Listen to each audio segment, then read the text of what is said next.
Seri 9 Bukek Xiansu. Kisah sepasang Raja Wali. Cerita, Ho Ping Hu. Audiobook, novel silat. Bab 38. 2 hari 2 malam perang telah berlangsung dan hanya diseling waktu untuk menyusun kekuatan di pihak masing-masing. Pada hari ketiga, datanglah barisan bantuan dari selatan yang dipimpin oleh Putri Milana, yang memimpin sisa pasukannya setelah berhasil membantu pasukan yang dipimpin oleh Panglima Tio Lukchong yang telah merebut kembali kota Koan Bun. Tentu saja bantuan ini amat menggirangkan hati Jenderal Cao Liang dan disusunlah kekuatan baru dan dengan dahsyat barisan tergabung ini melakukan hantaman-hantaman yang menggetarkan dan mengguncangkan tembok benteng kota Tengbun berikut semangat perlawanan para prajurit pemberontak yang memang sudah gentar ketika mendengar bahwa Jenderal Cao Liang yang mereka takuti itu kini dibantu oleh Putri Milana yang telah mereka kenal pula itu. Biarpun pihak pemberontak masih mampu mempertahankan dirinya selama 3 hari 3 malam, namun kedudukan mereka telah goyah, pasukan telah gelisah dan para penjaga yang mempertahankan pintu-pintu gerbang telah kelelahan dan turun semangat. Semua ini tentu saja diketahui baik oleh Pangeran Liong Kaiong yang menjadi makin gelisah. Selama sepekan ini dia tidak bisa tidur dan selalu gelisah. Dia dan kakaknya memang merupakan orang-orang yang berambisi besar. Akan tetapi sekali-kali bukan orang peperangan, maka menyaksikan perang di depan hidungnya dia menjadi gelisah bukan main, dan dikuasai ketakutan yang mencekam hatinya setiap saat. Demikian takutnya dia sehingga dia melarang Tek Hoat meninggalkan dirinya. Tentu saja Tek Hoat juga tidak berani membantu dan bahkan pemuda ini merasa girang karena dia dapat menjaga agar pangeran ini tidak melakukan hal yang amat dikhawatirkannya terhadap diri Shanti Dewi. Ketika Pangeran Liong Kaiong mendengar bahwa pihak musuh yang masih juga belum berhasil membobol benteng Tengbun itu kabarnya dibantu oleh pasukan baru di bawah pimpinan Putri Milana, dia menjadi pucat ketakutan. Memang sejak dahulu dia merasa jerih terhadap Putri Milana yang dalam persaingan di istana selalu memihak lawannya, yaitu Perdana Menteri Su. Kim Bo Usin menenangkan hati pangeran ini dengan mengatakan bahwa pasukan mereka tidak akan kalah, dan andai kata keadaan mendesak dan berbahaya, pangeran itu masih dapat menyelamatkan diri dengan sebuah kereta melalui pintu rahasia yang keluar ke dalam hutan di sebelah barat benteng. Akan tetapi akhirnya Panglima Kim Bo Usin harus mengakui akan kekuatan musuh setelah pasukan yang dipimpin Putri Milana datang membantu Jenderal Cao Liang. Dan atas permintaannya, terpaksa Pangeran Liong membolehkan Tek Hoat membantu Panglima Kim Bo Usin. Mulailah Tek Hoat terjun ke medan pertempuran bersama Siang Lomo. Mereka bertiga ini memang berhasil membangkitkan semangat para prajurit pemberontak, dan kini pertempuran secara berhadapan mulai terjadi di 2 pintu gerbang. Pihak tentara pemerintah makin mendesak dan akhirnya, pada hari keempat, bobollah pintu selatan diserbu oleh pasukan yang dipimpin sendiri oleh Putri Milana dibantu oleh Suma Qianbu. Amukan 2 orang keturunan pendekar super sakti itu sedemikian hebatnya sehingga menggiriskan hati para prajurit pemberontak yang terus mundur memasuki kota. Siang Lomo yang mengamuk di pintu barat dan timur, merobohkan banyak prajurit musuh, mendengar akan bobolnya pintu gerbang selatan. Selagi mereka hendak lari membantu para penjaga di pintu gerbang selatan itu, tiba-tiba ada perwira-perwira yang memanggil mereka dan ternyata bahwa mereka dipanggil oleh Pangeran Liong Kaiong untuk mengawal pangeran itu keluar dari Tengbun. Panglima Kim Bo Usin mengerahkan pasukan istimewa, dengan panah api berhasil menghalau pasukan musuh yang telah menyerbu masuk melalui pintu gerbang selatan. Melihat pasukannya banyak yang roboh dan panik oleh hujan anak panah berapi, terpaksa Milana dan Qianbu menarik kembali pasukan itu keluar dari pintu gerbang dan kembali pintu gerbang dikuasai oleh pihak pemberontak yang menutupnya dengan pintu besi yang tadi sudah ambruk, menjaganya kuat-kuat dan memasang barisan panah di tempat itu. Untung malam tiba sehingga pihak pasukan pemerintah menghentikan serangan dan mundur, menghimpun kembali tenaga untuk dipakai menyerang lagi pada keesokan harinya. Tek Hoat kembali ke gedung tempat tinggal Pangeran Liong Kaiong. Tubuhnya lelah karena dia ikut bertempur sejak pagi sampai sore. Pakaiannya berlepotan darah korban yang dirobohkannya dan pahanya berdarah, luka sedikit oleh tombak para pengeroyok yang amat banyak jumlahnya dalam perang campuh tadi. Dia mulai merasa bosan berperang, kebosanan yang menyerangnya sejak dia bertemu dengan Shanti Dewi. Dia merasa bahwa semua orang, termasuk dia, menjadi alat-alat yang dipergunakan oleh beberapa orang terutama Pangeran Liong Bin Ong dan Liong Kaiong, untuk merebut kemuliaan di kota raja. Biarpun dia membantu pemberontak dengan hasrat ingin memperoleh kedudukan yang tinggi kelak, Namun harus diakuinya bahwa dia pun hanya merupakan alat dari dua orang pangeran itu, dan andai kata pemberontakan itu berhasil kelak, sudah terbayang olehnya bahwa dia tentu hanya akan menjadi orang bawahan dua pangeran itu, karena bukan hal yang mudah untuk mencapai kedudukan tertinggi. Dia merasa pula bahwa betapapun tinggi kedudukan yang diperolehnya kelak, kalau dia melihat Shanti Dewi menjadi barang permainan Leong Kaiong, hatinya tidak akan pernah mengalami kebahagiaan. Sekarang pun, hatinya gelisah karena dia pagi tadi harus membantu perang, dan dia tidak dapat lagi mengawasi pangeran tua mata keranjang itu. Bagaimana kalau ketidakhadirannya tadi membuka kesempatan bagi Pangeran Leong Kaiong untuk memaksa Shanti Dewi menuruti keinginannya? Sungguh pun dia tahu bahwa rasa ketakutan hebat kiranya tidak memberi kesempatan kepada Pangeran Leong Kaiong untuk ingat akan nafsunya terhadap Shanti Dewi, namun tetap saja hati Tek Hoat berdebar tegang, mukanya menjadi panas dan dia mengepal tinjunya ketika dia menghampiri gedung tempat tinggal Pangeran Leong Kaiong yang kelihatan sunyi itu.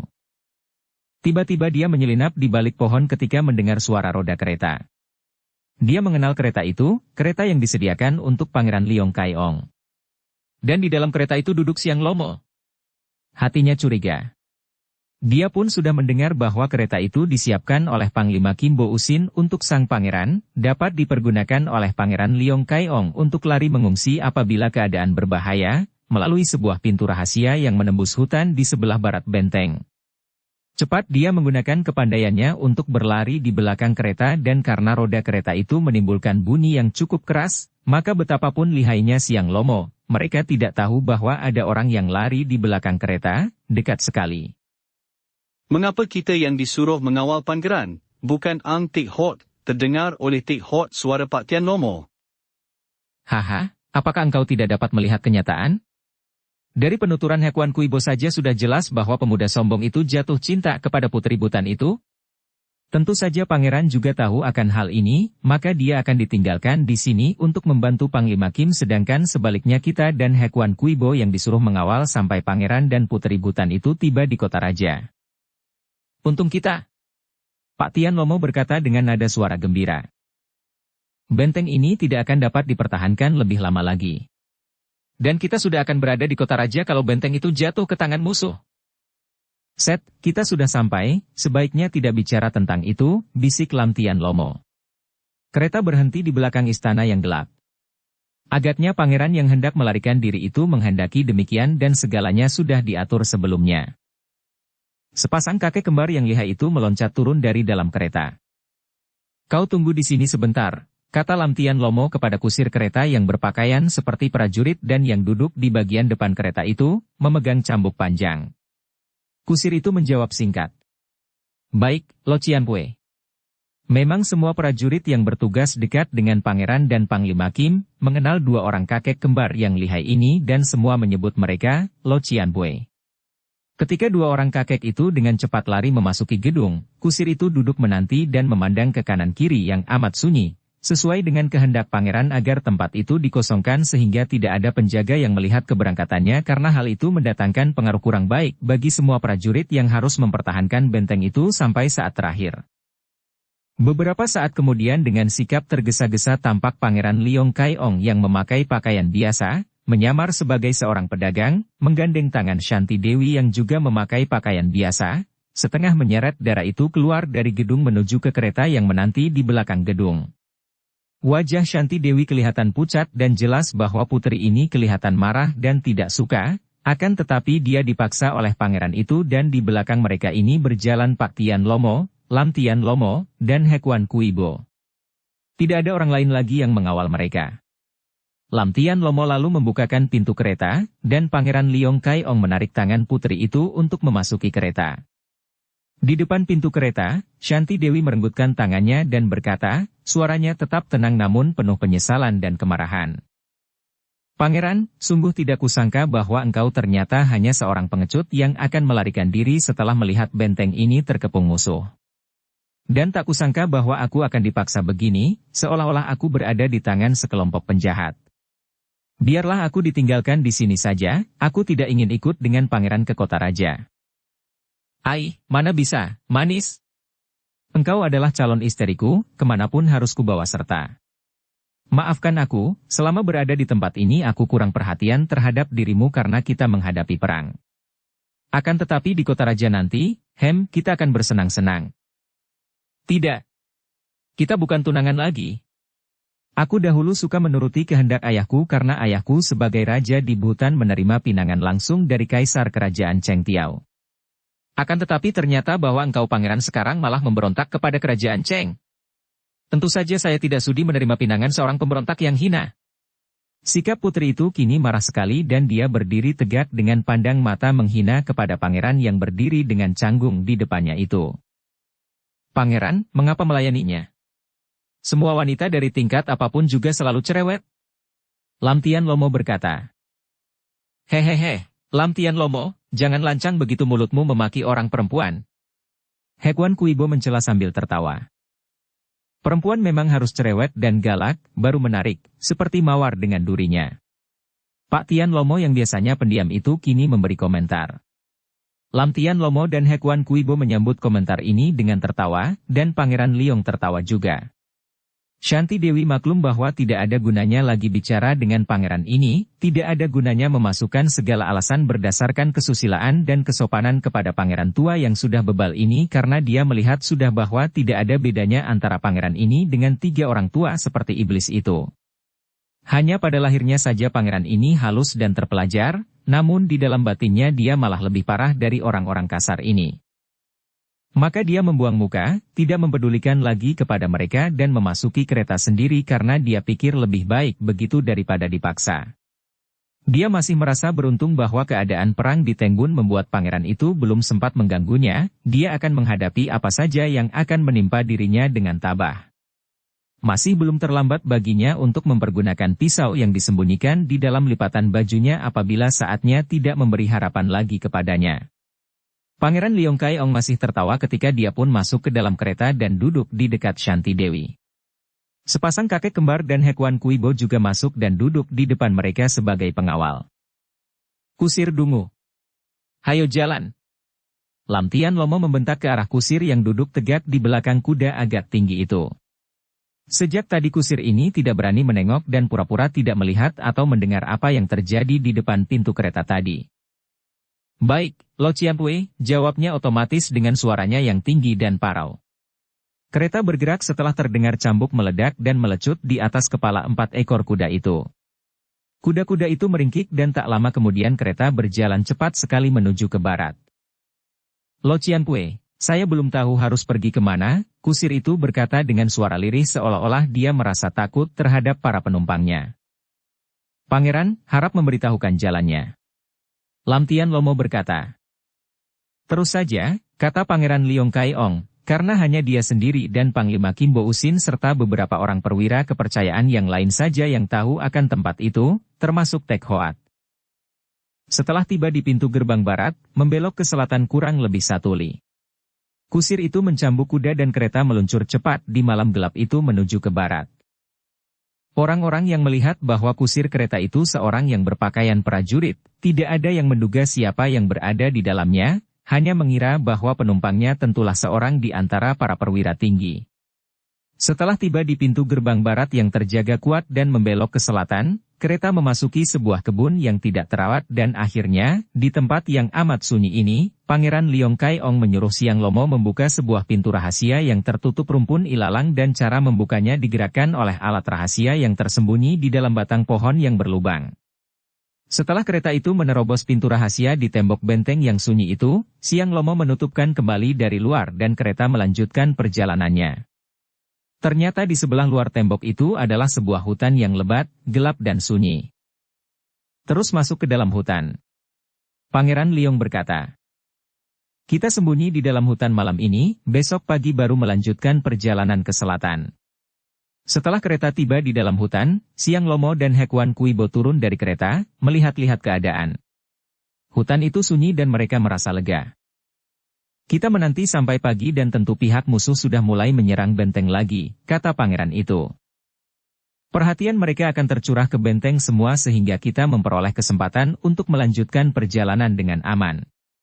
Dari sini kita harus ke barat sampai keluar dari hutan dan tiba di lereng bukit dan dari sana mulailah kita menuju ke selatan. Kusir kereta itu turun pula dan tanpa mengeluarkan suara dia melepaskan 4 ekor kuda itu, membawanya ke tempat yang banyak rumputnya dan membiarkan mereka makan rumput. Siang Lomo dan Hekuan Kuibo sudah membuat api unggun dan duduk di sekeliling api sambil bercakap-cakap. Pangeran Liong Kai Ong dan Shanti Dewi berada di dalam kereta. Hekuan Kuibo yang memandang ke kereta itu berkata lirih sambil terkekeh. Hehe, pangeran sampai lupa dingin, tidak turun dari kereta. Nenek tua, apa engkau tidak tahu senangnya orang berpengantin? Lam Tian Lomo juga terkekeh. Hihik, agaknya di dalam kereta itu pangeran merasa lebih hangat daripada di dekat api ini. Hekuan Kuibo tertawa lagi.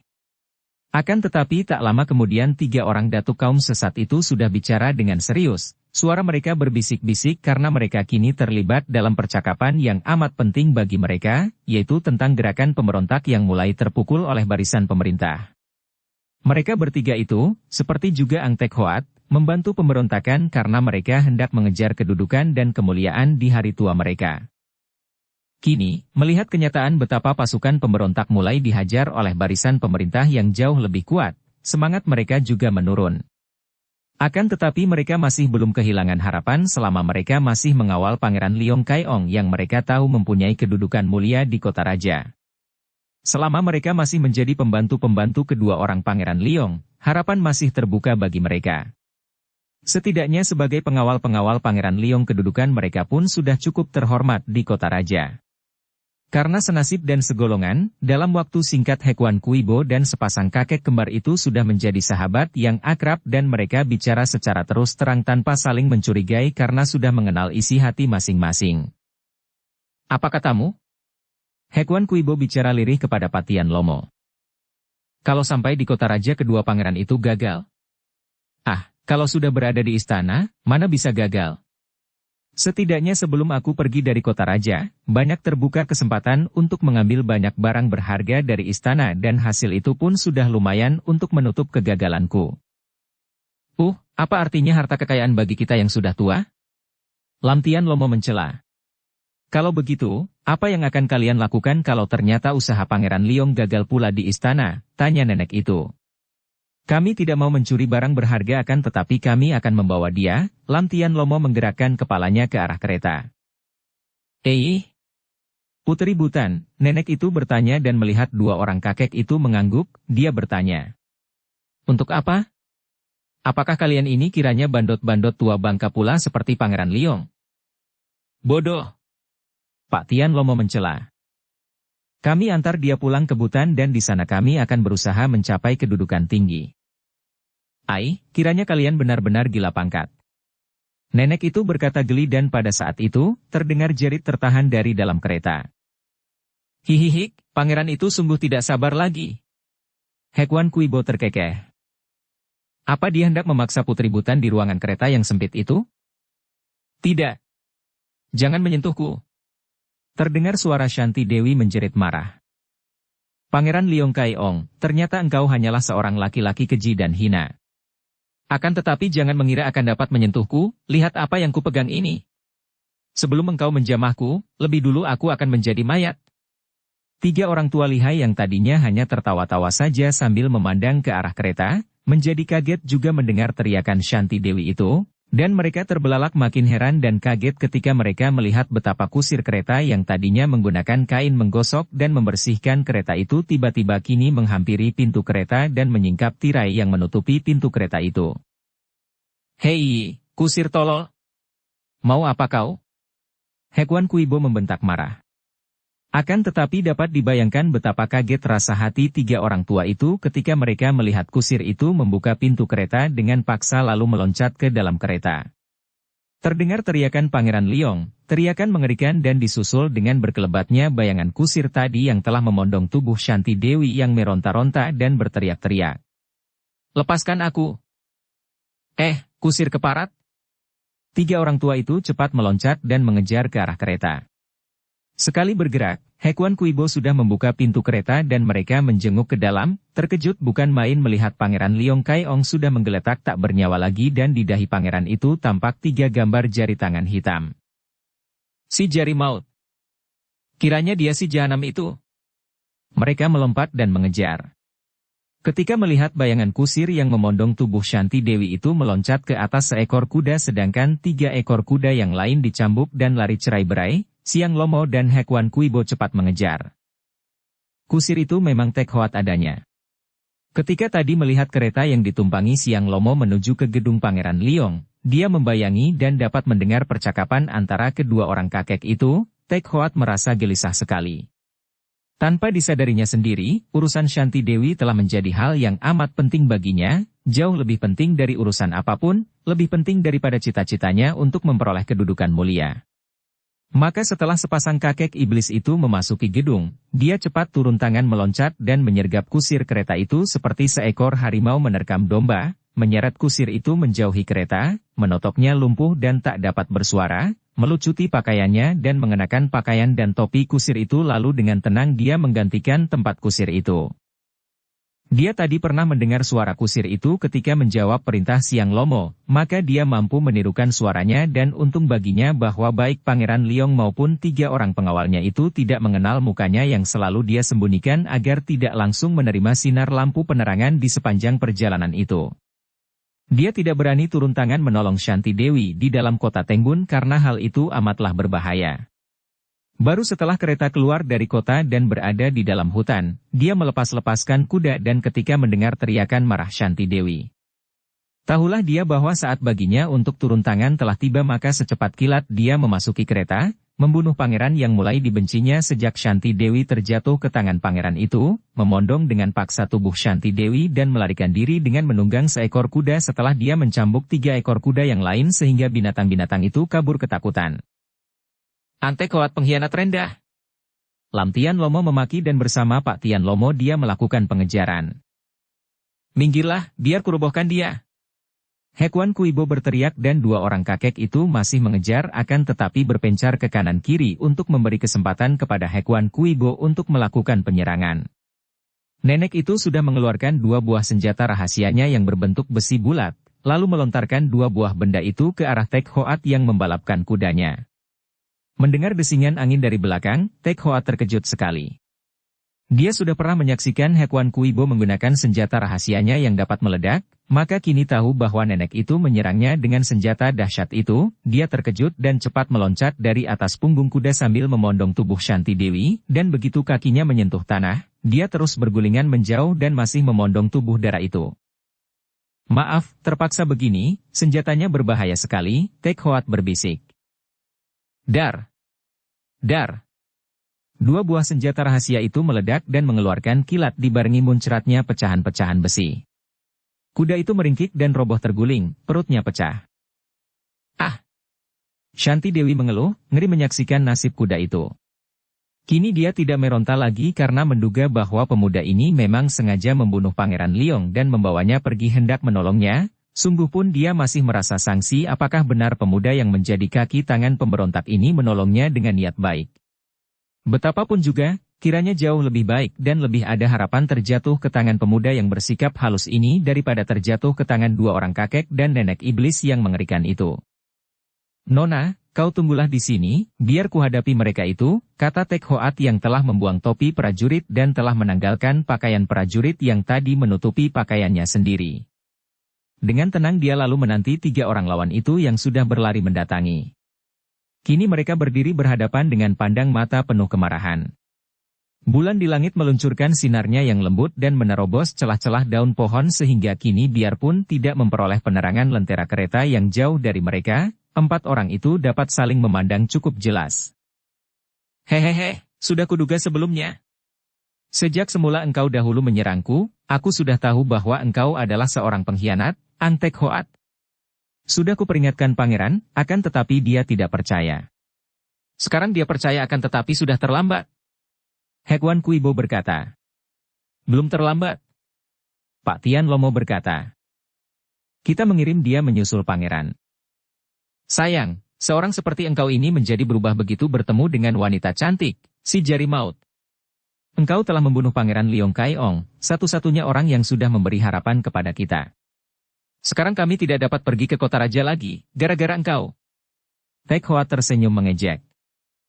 Orang yang cerdik selalu dapat melihat keadaan, akan tetapi kalian bertiga tua bangka ini agaknya tidak dapat melihat kenyataan.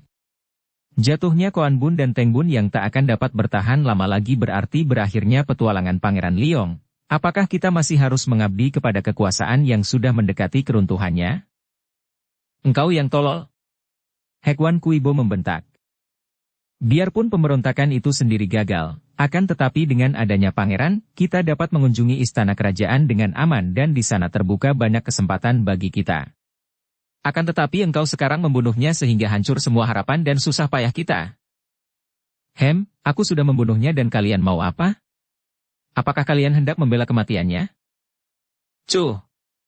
Pak Tian Lomo meludah. Kami tidak akan membela siapapun kecuali membela kepentingan kami sendiri. Apa yang dikatakannya itu benar, Ang Sicu. Lem Tian Lomo berkata. Soal engkau membunuh pangeran atau raja, tidak ada sangkut pautnya dengan kami. Kami bukan orang yang mengekor kepada siapapun, apalagi kepada Liong Kai Ong. Kalau kami membantu dia, seperti juga engkau, hanya karena kami melihat kemungkinan baik bagi kami untuk memperoleh kemuliaan. Akan tetapi sekarang dia kau bunuh, berarti kau merugikan kami yang hanya dapat kau bayar sekarang juga. Dengan nyawaku? Cobalah kalau kalian mampu. Tek Hoat menantang dengan senyum mengejek. Sombong engkau. Hekwan Kuibo sudah marah sekali dan hendak menyerang, akan tetapi Lam Tian Lomo mencegahnya dan nenek ini yang sekarang merasa menjadi sekutu Siang Lomo untuk menghadapi pemuda lihai itu tidak membantah. Ang Tek Hoat, jangan salah duga. Liong Kai Ong sudah mampus, maka biarlah. Hanya karena kami juga kehilangan harapan untuk pergi ke kota raja, maka sekarang kami minta bantuanmu. Kami hendak mengantarkan putri Butan itu kepada ayahnya di Butan. Kami tentu akan memperoleh balas jasa di kerajaan Butan dan siapa tahu kami akan mendapatkan ganti kemuliaan di sana. Lam Tian Lomo berkata dengan suara bernada halus. Keparat, jangan minta yang bukan-bukan. Entah mengapa dia sendiri tidak tahu, akan tetapi permintaan itu membuat Tek Hoat naik darah. Hihik, percuma, Lam Tian Lomo. Dia ingin mengangkangi sendiri gadis itu. Aku sudah tahu akan hal ini sejak dulu. Hekwan Kuibo berkata. Tek Hoat melirik ke arah Shanti Dewi.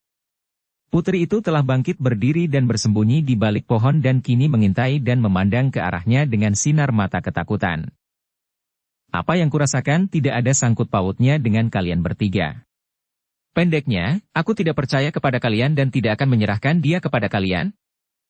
Ang Tek Hoat, apakah engkau memilih mati daripada menyerahkan putri itu kepada kami? Pak Tian Lomo berteriak. Kalian yang akan mampus di tanganku kalau berani menentangku. Bocah sombong. Engkau berani menentang kami bertiga. Lam Tian Lomo membentak marah. Perlu apa banyak cakap? Bunuh saja bocah ini.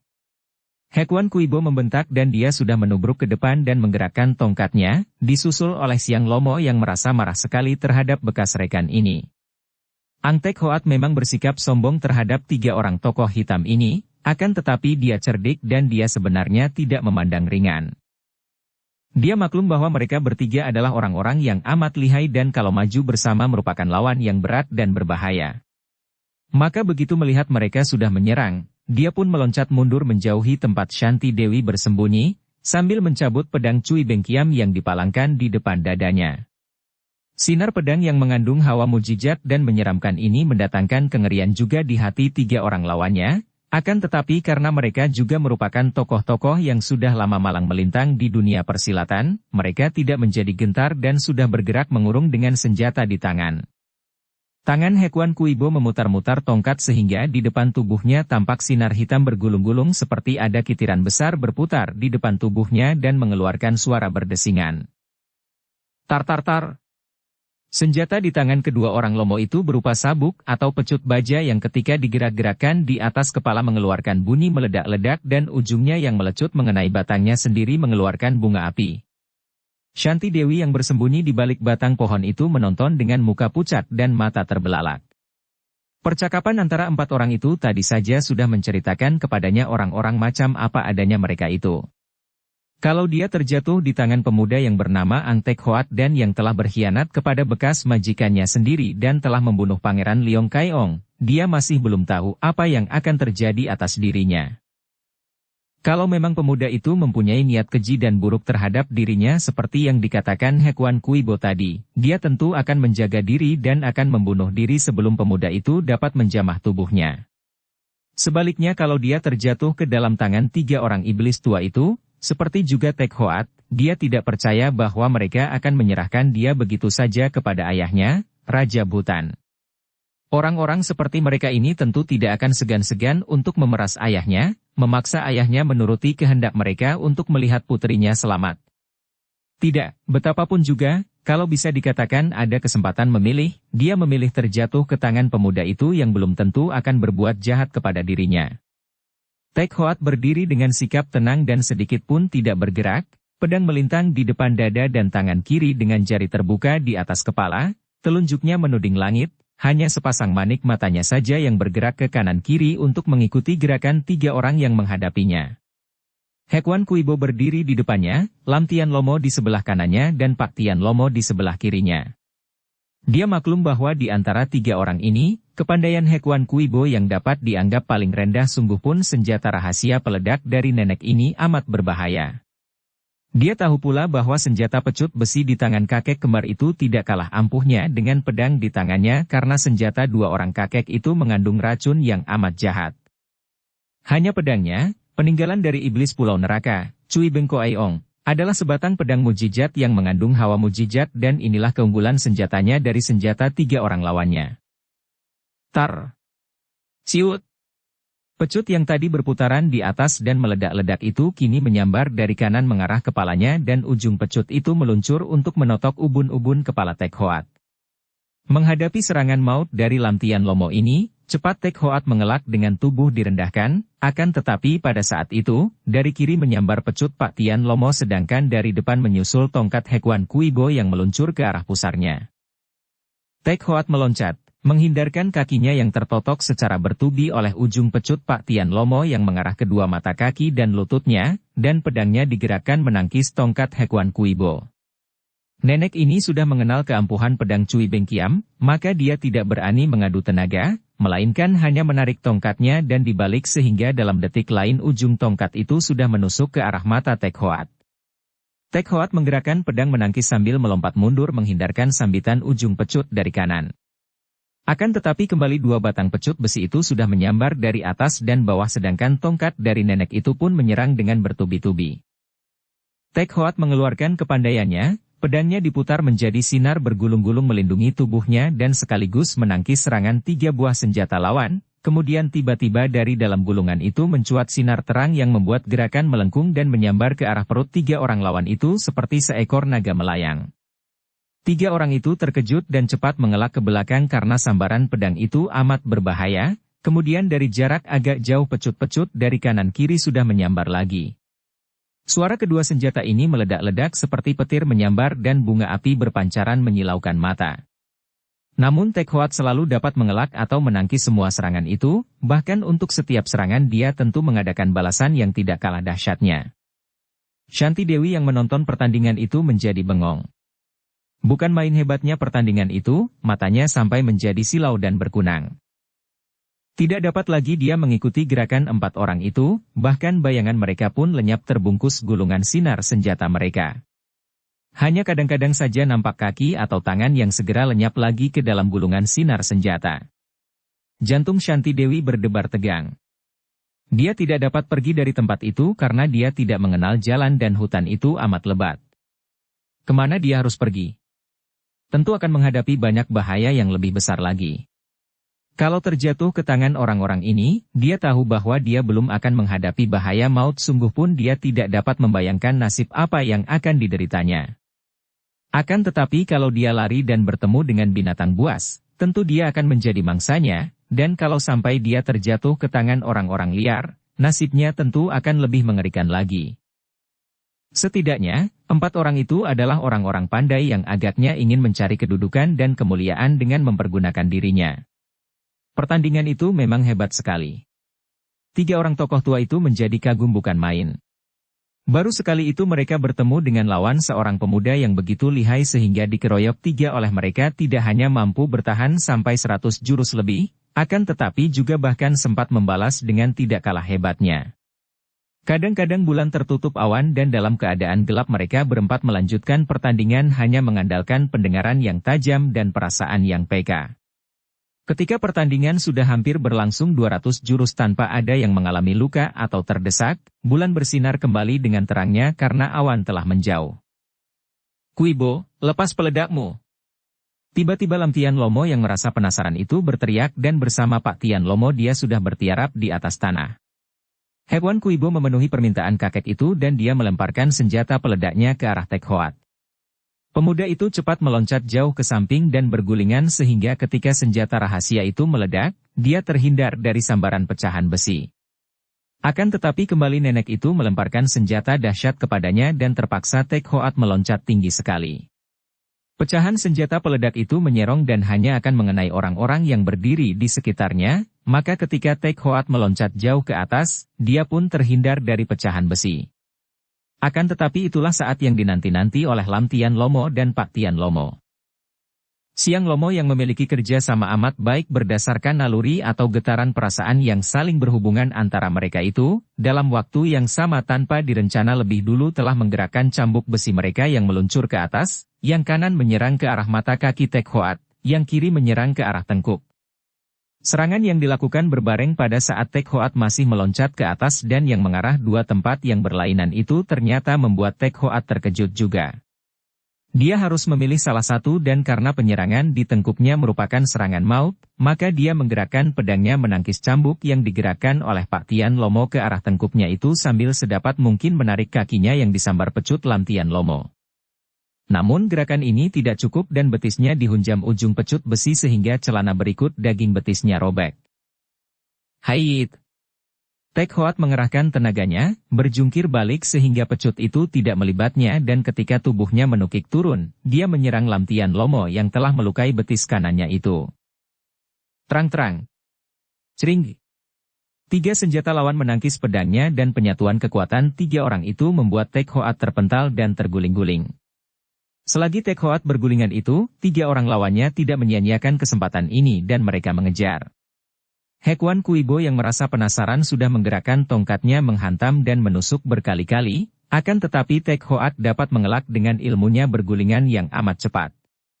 Akan tetapi karena dia pun dihujani sambaran dua ujung cambuk maka akhirnya Hewan Kuibo berhasil menghantam pundaknya, nyaris saja mengenai kepalanya.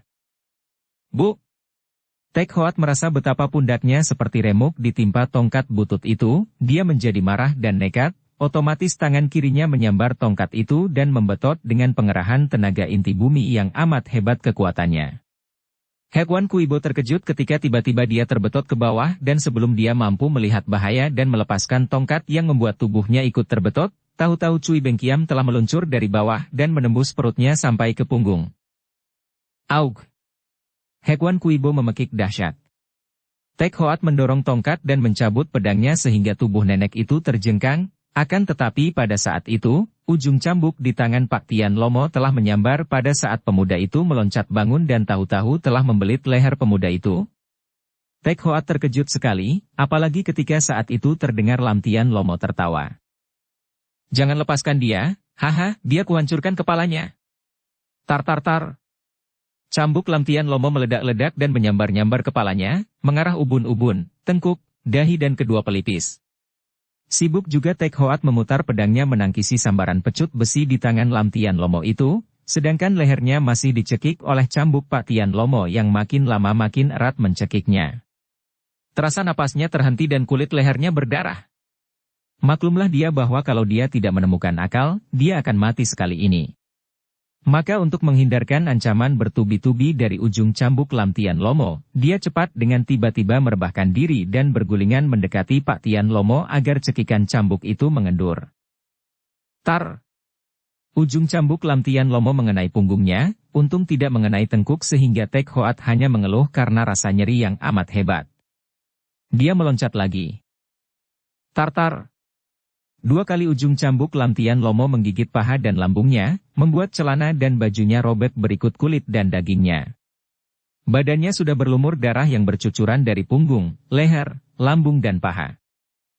Pada saat itu, dengan kemarahan memuncak, Tek Hoat mengeluarkan pekik yang amat dahsyat. Pekik yang membuat Shanti Dewi jatuh terduduk dan hampir pingsan karena memang dia sudah gemetar seluruh tubuhnya menyaksikan betapa pemuda itu telah terbelit lehernya dan dicambuki serta berlumur darah amat mengerikan.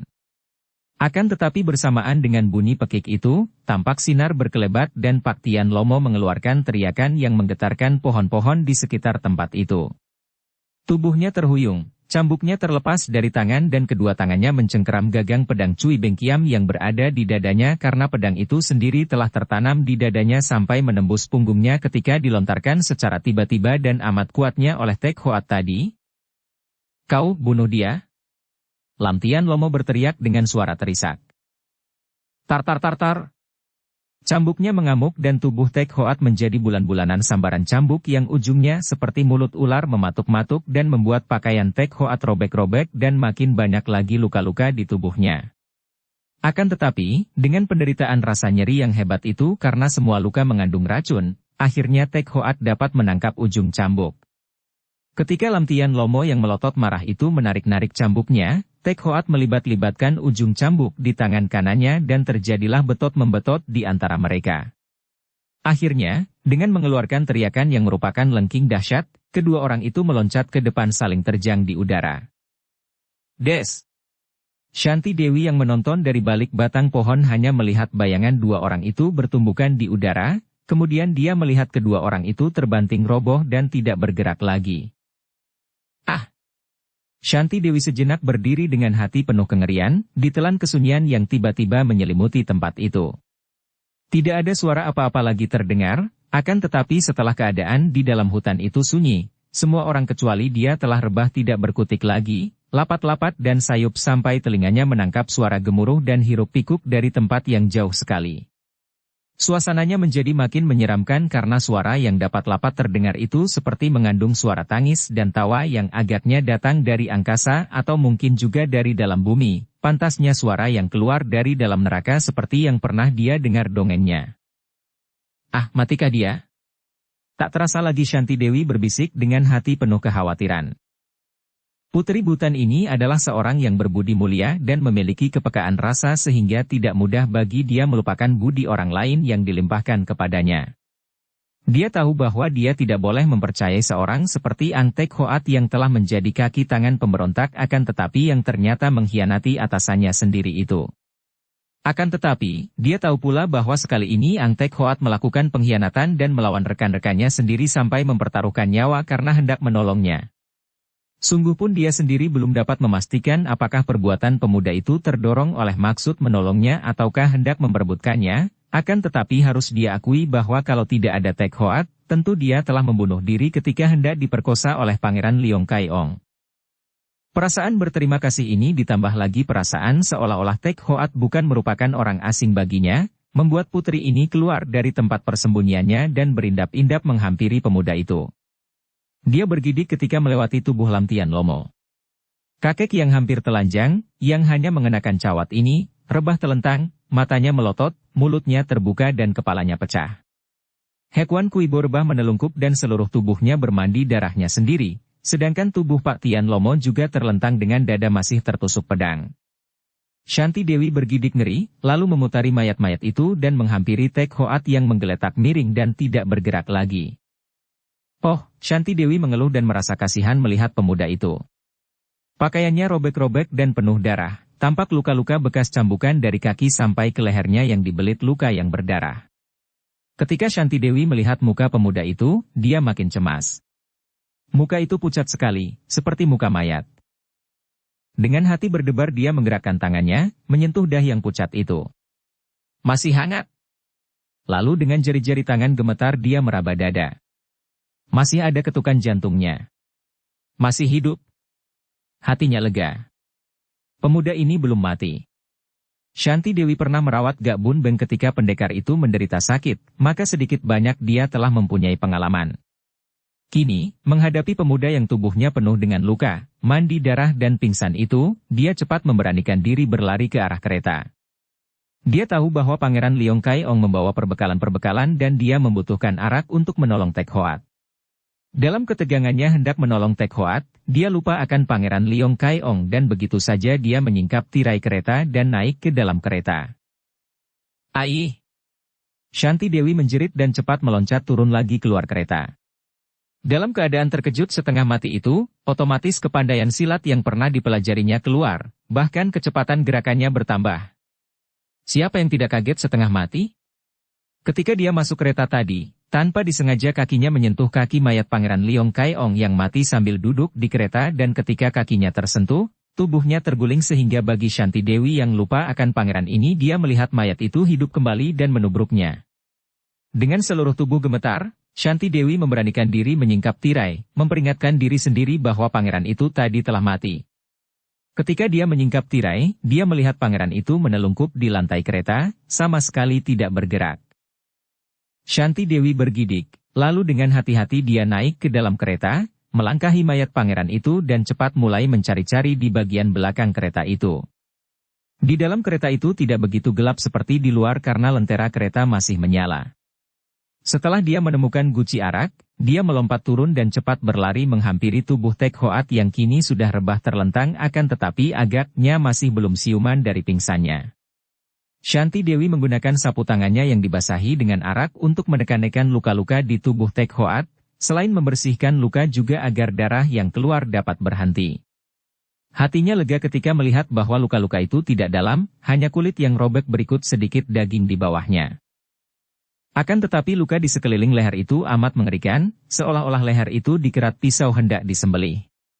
Luka ini terjadi ketika lehernya dijerat oleh cambuk besi tadi dan darah yang mengucur dari luka ini yang paling banyak sehingga sebentar saja sapu tangan Shanti Dewi menjadi merah oleh darah. Setelah matahari mulai bersinar, Shanti Dewi bangkit berdiri, lalu pergi dari situ mencari-cari air. Untung tak jauh dari situ dia menemukan sebatang anak sungai kecil yang airnya jernih sekali. Cepat dia mengambil air, menggunakan guci arak yang sudah kosong dan kini dia dapat mencuci luka-luka di tubuh Tek Hoat dengan jelas. Setelah dia membalut leher yang terluka itu dengan sapu tangan, dia lalu menggunakan air untuk membasahi muka dan kepala pemuda yang masih juga belum siuman itu. Tek Hoat mengeluh lirih, lalu gelagapan. Hup, aep, aep. Dia gelagapan seperti orang tenggelam di air. Kenapa? Kau kenapa? Apanya yang sakit? Shanti Dewi mengguncang pundak Tek Hoat ketika melihat pemuda itu gelagapan dengan mulut megap-megap. Tanpa disengaja, Shanti Dewi mengguncang pundak yang terluka berat karena tadi ditimpa tongkat Hekuan Kuibo.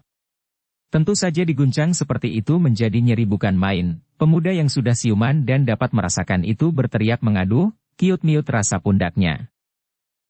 Dududuh pundakku. Karena masih setengah pingsan, maka Tek Hoat berteriak-teriak dan bersambat. Kalau dia sudah sadar betul, tentu saja pemuda yang keras hati ini tidak akan sudi bersambat, apalagi di depan gadis itu. Oh! Shanti Dewi cepat menarik kembali tangannya dan melihat pundak itu. Baju di pundak juga robek dan baru sekarang dia melihat betapa pundak itu kulitnya biru menghitam. Maafkan aku. Maaf? Sudah menghantam pundak masih minta maaf? Nenek keparat? Tek Hoat memaki dan membuka matanya. Oh! Shanti Dewi menutup mulutnya. Tek Hoat membelalakan matanya ketika melihat siapa yang berlutut di dekatnya. Tek Hoat cepat teringat akan keadaannya. Segera dia bangkit duduk dan menggigit bibir karena begitu dia bangkit, dunia di sekelilingnya seperti berpusingan dan seluruh tubuhnya sakit-sakit, berdenyut-denyut dan menusuk-nusuk. Akan tetapi dia mempertahankan rasa nyeri itu, memandang ke sekeliling dan baru lega hatinya ketika dia melihat mayat Hekuan Kuibo, Pak Tian Lomo dan Lam Tian Lomo berserakan tidak jauh dari situ. Barulah dia memperhatikan dirinya sendiri, meraba lehernya yang terasa panas dan mendapat kenyataan bahwa lehernya telah terbalut, mukanya basah kuyup dan air masih menetes-netes dari rambutnya ke atas muka. Jantungnya berdebar penuh kebingungan dan hampir dia tidak percaya akan dugaannya sendiri. Dengan gagap dia bertanya suaranya berbisik. Kau yang merawatku? Shanti Dewi yang masih memandang kepadanya dengan terbelalak, takut kalau pemuda ini sudah berubah ingatannya. Juga takut kalau pemuda ini menjadi liar dan ganas seperti yang pernah disangkanya, bergerak mundur menjauhi, tangan kanannya meraba gagang pisau yang terselip di pinggangnya dan dia mengangguk, tangan kirinya masih memegang kain basah yang tadi dipergunakan untuk membasahi muka dan kepala pemuda itu. Dia hanya menjawab pertanyaan itu dengan anggukan kepalanya. Kenyataan ini merupakan pukulan hebat bagi Tek Hoat. Gadis itu, putri Butan itu, yang membuat dia tergila-gila, yang ingin dirampasnya dan dipaksanya menjadi istrinya, ketika dia pingsan dan tidak berdaya, ternyata tidak membunuhnya. Padahal, alangkah mudahnya bagi putri itu untuk membunuhnya. Sekali tikam saja dengan pisau di pinggang itu, dia akan tewas dan karena semua pengawal pangeran sudah tewas, hal itu berarti kebebasan sepenuhnya bagi Shanti Dewi. Akan tetapi tidak. Putri itu, wanita bangsawan tinggi itu, malah merawat luka-lukanya. Kenyataan ini membuat Tek Hoat tertawa sendiri, suara ketawa yang aneh. Shanti Dewi memandang dengan sinar mata tajam penuh selidik. Wajah itu, suara ketawa itu. Dia pernah rasanya mengenal pemuda ini. Bukan sejak menawannya dan membawanya kepada Pangeran Leong Kaiong, akan tetapi jauh sebelum itu, dan dalam keadaan yang lebih baik. Akan tetapi dia lupa lagi kapan dan di mana. Dipandang seperti itu, Tek Hoat menghentikan suara ketawanya yang tadi keluar di luar kehendaknya, dengan gugup dia berkata. Aku bermimpi, tenggelam ke dalam sungai, kiranya engkau membasahi mukaku. Ai! Shanti Dewi meloncat berdiri, ucapan itu mengingatkan dia. Engkau adalah tukang perahu itu. Ya, engkau tukang perahu dahulu itu. Dia mengingat-ingat, lalu berkata lagi. Aku mengerti sekarang. Engkau dahulu menyamar sebagai tukang perahu, pantas ada yang menyebutmu si jari maut. Tek Hoat berusaha untuk tersenyum, akan tetapi mana bisa dia tersenyum kalau seluruh tubuhnya terasa sakit, dan lebih lagi dari itu, kalau seluruh hati dan pikirannya terasa sakit. Dia begitu jahat, dan putri itu begitu baik. Seperti si binatang liar dan si Dewi Kahyangan. Dia menghela napas dan memejamkan matanya. Putri Shanti Dewi, kau pergilah. Pergilah sebelum terlambat. Shanti Dewi mengerutkan alisnya. Akan tetapi engkau terluka parah. Biarkan aku mampus, dunia takkan rugi karenanya. Katanya dengan hati sebal dan dia melemparkan tubuh ke belakang. Duh! Kepalanya menimpa akar pohon dan dia mengerang lirih, menjadi setengah pingsan lagi karena benturan kepalanya dengan akar yang dalam keadaan biasa tentu tidak akan terasa olehnya itu, kini terasa seolah-olah kepalanya dihantam palu godam sebesar kerbau. Ai, kasihan engkau, pemuda yang malang. Shanti Dewi sudah berlutut lagi di dekatnya dan menggunakan kain basah itu untuk menghapus darah yang kembali mengalir di leher dan pipi, karena benturan tadi membuat kepala yang luka oleh lecutan cambuk berdarah lagi. Kasihan? Engkau kasihan kepadaku? Tek Hoat bangkit duduk, tidak peduli betapa pandang matanya sendiri berkunang dan kepalanya menjadi pening sekali. Putri Shanti Dewi kasihan kepadaku? Hahaha. Semestinya engkau kasihan kepada dirimu sendiri yang sudah begitu percaya kepada orang lain, kepada tukang perahu jahanam itu. Shanti Dewi mengerutkan alisnya, memandang khawatir. Tak salah lagi, pemuda ini menjadi miring otaknya karena pukulan-pukulan yang diterimanya ketika bertanding tadi. Bersambung ke bab 39. Dukung kami dengan subscribe, follow, like, komen dan share. Terima kasih.